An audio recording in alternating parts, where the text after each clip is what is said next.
Masih di Sapa Indonesia Malam bersama saya Friska Clarissa. Roy Suryo CS mendatangi Komnas HAM Rabu siang. Audiensi selama 1,5 jam itu berlangsung tertutup. Kedatangan ketiga tersangka kasus fitnah ijazah palsu Jokowi ini diterima langsung sejumlah pimpinan Komnas HAM. Bersama tim kuasa hukumnya, Roy Suryo CS menyampaikan dugaan pelanggaran HAM berupa diskriminasi dan kriminalisasi selama proses hukum yang dijalani dalam kasus dugaan ijazah palsu. Pihak Roy juga mengklaim tak diberi ruang untuk menghadirkan saksi dan ahli. Selain itu mereka juga menilai perkara ijazah palsu ini melanggar prosedur. Kalau ini bukan bukti yang termasuk yang di-highlight adalah ketika status kami naik menjadi tersangka, kemudian kami kena cekal, kemudian kami kena wajib lapor. Itu adalah pelanggaran hak asasi manusia yang luar biasa berat. Ya. Dan kami tadi menyampaikan bahwa ini buktinya, kalau kami itu ketika melakukan penelitian, itu adalah resmi diminta oleh TPUA waktu itu, selaku saksi, ya, selaku ahli. Dan saksi atau ahli itu berdasarkan Undang-Undang Perlindungan Saksi dan Korban, itu memang tidak boleh ditersangkakan gitu, apalagi dilakukan. Untuk membahas adanya dugaan kriminalisasi dalam proses hukum, kasus dugaan fitnah ijazah Jokowi, saat ini kita langsung bergabung dengan Rismon Sianipar yang merupakan salah satu tersangka dugaan fitnah ijazah Jokowi melalui sambungan Zoom. Dan di studio juga sudah hadir Maria Semar selaku Ketua Umum Rampai Nusantara. Selamat malam Bung Rismon, juga Bung Semar. Malam Priska. Selamat malam Mbak. Selamat malam Bang. Halo. Semar. Halo Bang Rismon. Saya ke Bang Rismon dulu. Jadi sebenarnya yang dianggap pelanggar HAM yang dianggap oleh Bung Rismon, Bung Roy juga Dr. Tifa itu apa sih? Ya, sebelum ke situ ya kami perlu jelaskan tadi ada informasi sangat penting dari Ketua Komnas HAM saat ini Ibu Anis Hidayah ya. Yang mengatakan bahwa pada 2 gelar perkara khusus, yang pertama dilakukan di Mabes Polri maupun yang kedua di Polda Metro Jaya, mereka tidak hadir. Jadi keterlibatan mereka pada 2 gelar perkara khusus itu tidak ada sama sekali. Jadi mencatut ya baik Mabes Polri maupun Polda Metro Jaya itu mencatut sengaja nama Komnas HAM seolah-olah hak-hak asasi kami sebagai peneliti itu sudah terpenuhi pada 2 gelar perkara khusus tersebut. Ini info yang sangat menyakitkan hati kami. Ya, bagaimana kepolisian, Mabes Polri dan Polda Metro Jaya sengaja mencatut nama Komnas HAM, padahal mereka tidak hadir. Itu info A1 langsung dari Ibu Anis Hidayah ya sebagai Ketua Komnas HAM.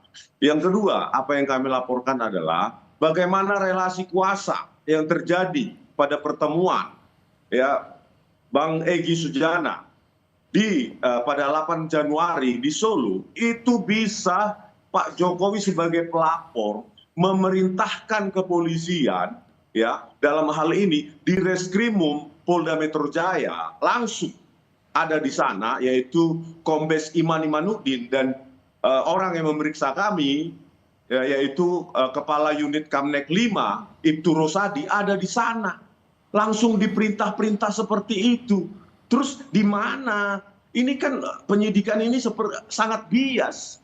Joko Widodo sebagai pelapor itu masih punya kendali penuh pada kepolisian. Inilah makanya kami ingin mengajukan ya bahwa ya hasil forensik Polri layak diragukan. Sangat layak diragukan karena relasi kuasa tersebut.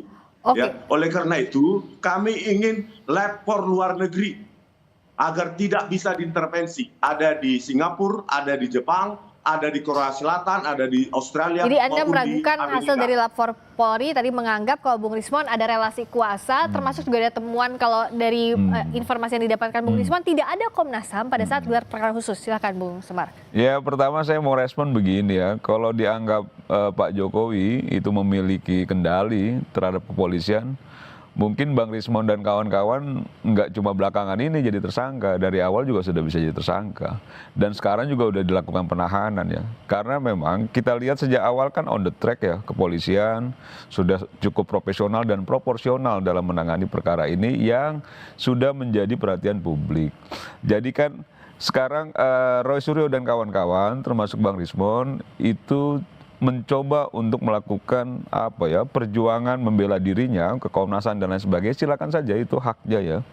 Tapi kan sejak awal kita semua tahu, sejak awal justru yang menantang-nantang itu kan Roy Suryo dan kawan-kawan untuk dibawa ke proses hukum, untuk dilaporkan dan lain sebagainya. Itu jejak digital yang tidak bisa dihapus. Nah, ketika sudah dilaporkan oleh Pak Jokowi dan akhirnya berproses, sekarang membangun narasi, orang menyampaikan kritik, orang melakukan penelitian, kok dikriminalisasi. Nah, ini yang menurut saya memang akhirnya mungkin Roy Suryo dan kawan-kawan tidak menduga bahwa proses hukum itu bisa berlanjut seperti saat ini, yang akhirnya memang kasusnya sudah pelimpahan ke kejaksaan, bahkan sudah ada perpecahan juga di antara 8 tersangka ini ketika Bang Egy mengajukan restoratif justice dan keluar SP3. Berarti kan sudah tidak solid. Dugaan kita selama ini bahwa kapalnya sudah oleng, udah betul-betul oleng dan mungkin sebentar lagi karam.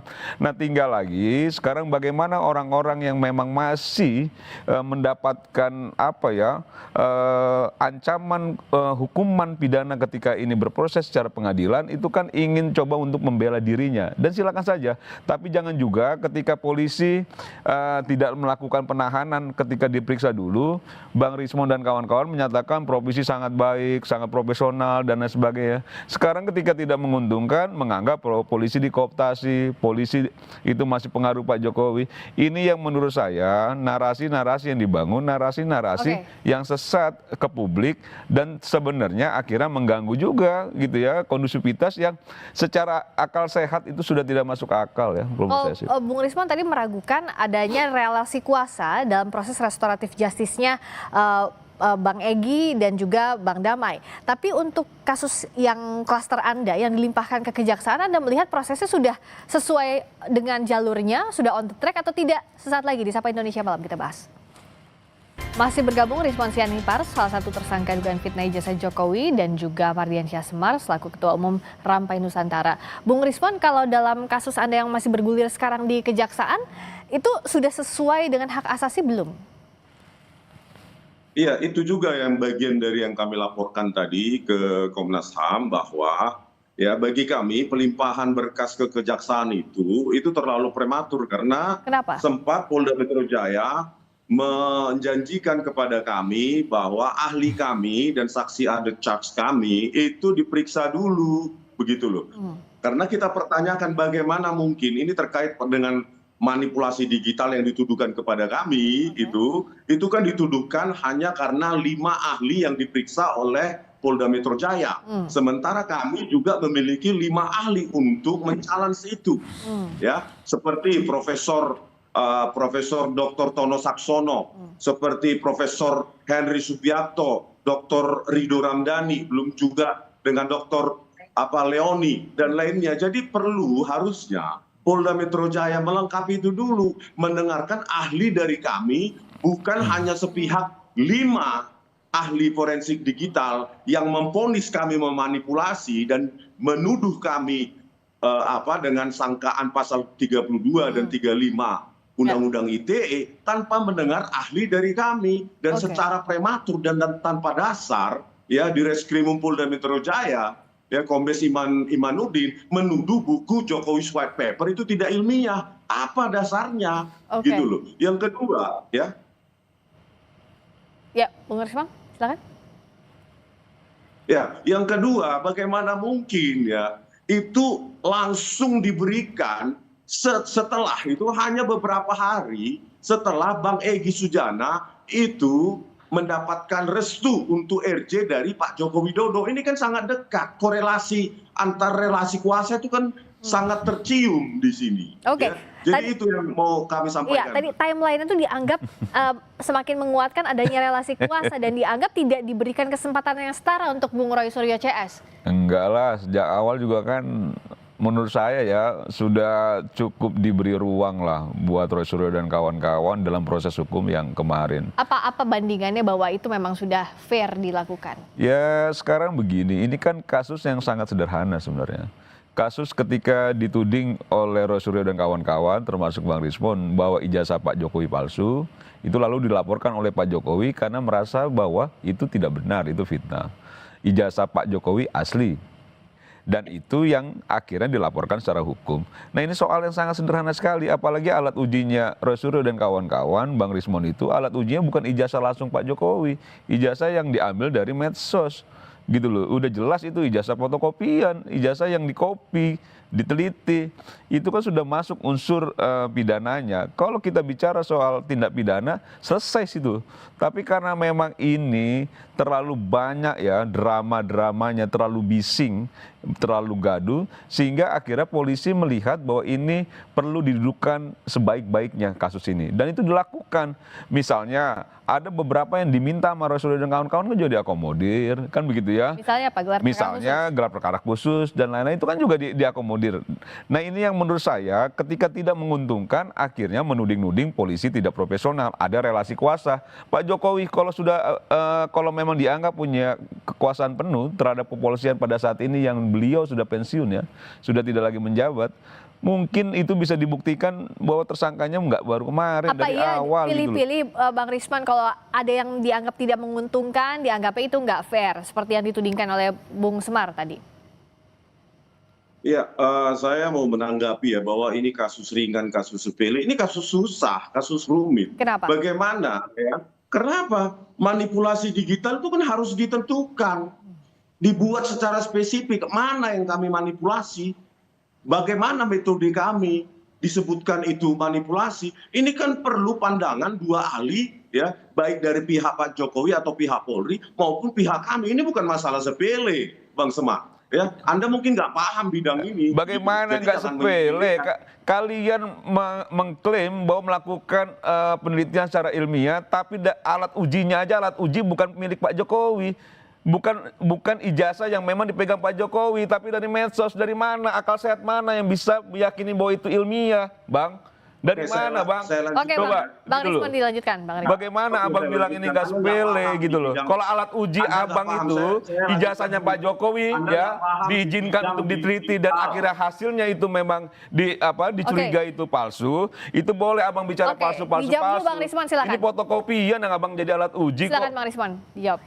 Gitu loh. Ya, ini karena di studio jadi gampang memotongnya ya. Silakan, jadi Bang. begini ya, Anda kan nggak paham bidang digital image processing.